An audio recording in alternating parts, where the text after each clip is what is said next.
జగన్ ఇంటిని ప్యాలెస్ అనే పదజాలం తెలుగుదేశం వాడింది. తెలుగుదేశం ఎదురోళ్ళ మీద ఒక ముద్రేస్తే తిప్పి కొట్టడం వైసీపీకి జాతీయ సావదు. వాళ్ళు వాడిన పదాలనే వాళ్ళకి వాడుతుంటది. వాళ్ళు వైసీపీ వాళ్ళు ఎవరైనా ఏదైనా పోస్టులు పెడితే పేటీఎం బ్యాచ్ అంటారు.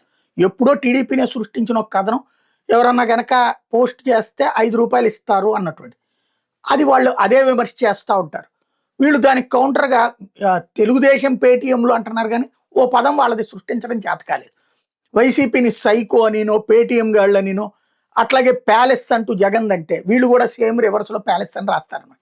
ఇది వాళ్ళ పాపం వాళ్ళ చేతకానటువంటి తనం అనుకోవాలా? లేకపోతే వెలగపూడి ప్యాలెస్‌లో భూమాయాజాలం అని ఒక వార్త రాసుకొచ్చారు.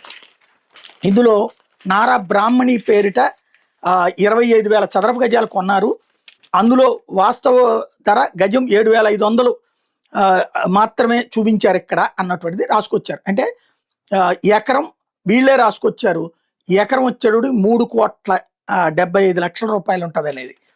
అంటే దాదాపు ₹4,00,00,000 అనమాట. అంటే వీళ్ళ పేపర్లోనే రాసుకొచ్చింది ₹3,63,00,000 కొన్నట్టు.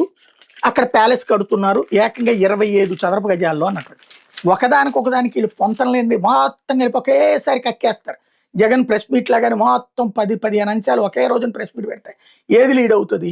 చివరికి అందులో ఎక్కడో ట్రోలింగ్ లీడ్ అవుతుంది. అలా కాకుండా ఎప్పటికప్పుడు స్పందించాలన్నటువంటి కాన్సెప్టే మిస్ అవుతున్నది, ఫెయిల్ అవుతున్నది. మరి వాళ్ళు ఎప్పుడు అర్థం చేసుకుంటారో వాళ్ళ ఇష్టం. అది పక్కన పెడితే వీళ్ళు చెప్పుకోదలుచుకుంది అంటే అమరావతిలో తక్కువ కొన్నారని.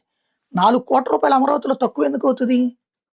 ఇదివరకు 10 లక్షలు, తర్వాత 25 కోటి రూపాయలు, 2 కోట్లు, 4 కోట్లకి వెళ్ళి మళ్ళీ వెనక్కి 40 లక్షలకి వెళ్ళింది. అయినా బాబు గారే స్వయంగా కావాలనుకున్నాడు ఏ 25 లక్షలకో కొనాలి కానీ 3,68,00,000 కొన్నారు. 63 లక్షల కంటే గ్రేటే కదా. అమరావతిలో ఆ ప్రాంతంలో 3,63,00,000 పెట్టి కొన్నారంటే సరే. ఇక వీళ్ళు రాసుకొచ్చేది ఏంటి? అందులో గజానికి 50,000 చొప్పున సిఆర్డీకి 18.35 కోట్ల మేర నష్టం జరిగింది. ఇట్లాంటిది ఏదేదో రాసుకొచ్చేసారు. బట్ ఈ ఓవరాల్ వార్తలు అదంతా జనం ఎవరు పట్టించుకుంటారు అంటే వైసీపీ వాళ్ళు పట్టించుకోవచ్చు, మిగతా వాళ్ళు పట్టించుకుంటారు నేను అనుకోను.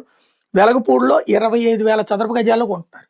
జగన్ది ఎకరమున్నర ఉంది ఇల్లు. దానికే ప్యాలెస్ అన్నారు. చంద్రబాబు గారిది హైదరాబాద్లో ఇల్లు దానికి 3 రెట్లు ఉంటుంది. కానీ దాన్ని కనీసం వీడియో కూడా ఎవరికి రాదు. అదే సందర్భంలో ఇప్పుడు 25,000 చదరపు గజాలు. ఒక ఎకరం అంటే 4,800 గజాలు. పోనీ 5,000 వేసుకుందాం అంటే 5 ఎకరాల్లో కట్టుకుంటున్నారు ఇల్లు. బట్ దీన్ని రాజభవనమో రాజసౌధమో అనాలి ఆ లెక్కను చూసుకున్నప్పుడు. వీళ్ళకి అది రాయడం జాతకాలేదు. ఎలా ప్రొజెక్ట్ చేయాలో తెలియట్లేదట.